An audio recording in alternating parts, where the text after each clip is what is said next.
OK, well, for more on what comes next with Syria, we can speak to Jamal Benomar. He's a former United Nations Under-Secretary General and also served as the UN Special Envoy for Yemen. And he joins us live from New York. Thank you very much for your time. Now, there seems to be a real fear that Syria could end up looking like Libya or even Iraq post the downfall of both Colonel Gaddafi and Saddam Hussein. What is the international community thinking at the moment?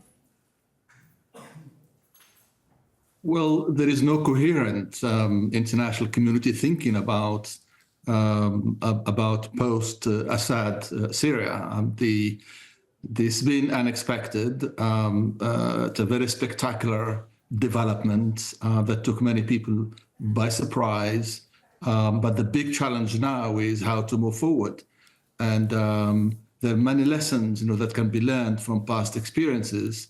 And the international experience has been mixed, as you know, given the horrors of what happened after post-invasion Iraq, then Afghanistan, and more recently Libya.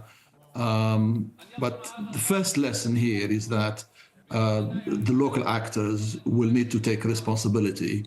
They should not rely on the international community to dictate to them how their country should move forward. The big challenge here is for the Syrians, to come together and chart, a new path towards peace and development. A process will need to be designed, a political process. And the big challenge here is who's going to participate in this process, who is going to lead it, who is going to facilitate it, what will be the agenda, what will be the milestones. Is there going to be a provisional authority? What an executive authority would look like? Should this authority be supported by some legislative council who will participate? How people will be chosen? These are many complicated questions that will need serious consideration.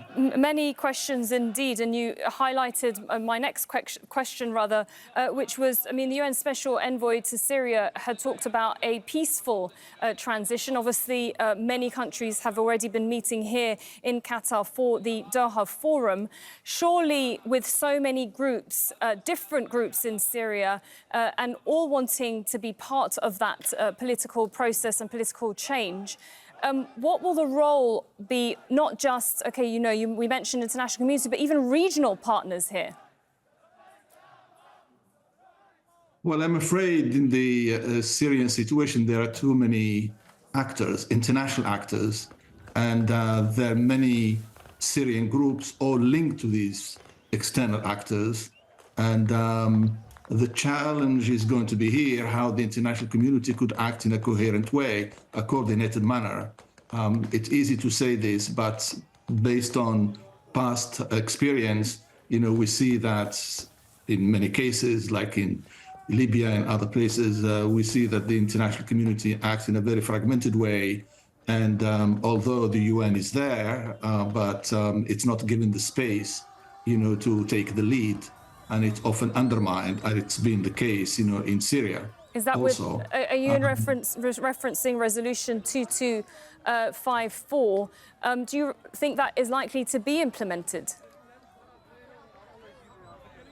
Well, it's still early to see what the permanent members of the Security Council are going to do. It's possible that they will try and see whether they can come up with a new resolution that will mandate the UN, to undertake certain tasks. But definitely there is a need for a facilitator of a political process. And there is a need for a coordinated approach. But we always say this in all post-conflict settings.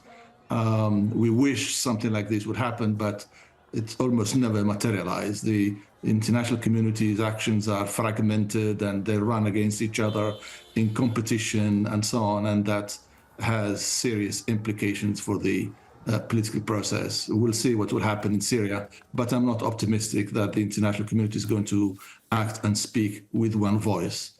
And the political elite is very fragmented. That includes groups and characters who have bad human rights record, it's going to be a huge challenge. It's a new page in Syria's history, but it's going to be a very challenging time. Yeah, a huge challenge indeed, as you mentioned there, after nearly 54 years of rule by one family. Thank you very much, Mr. Jamal Benomar, for joining us.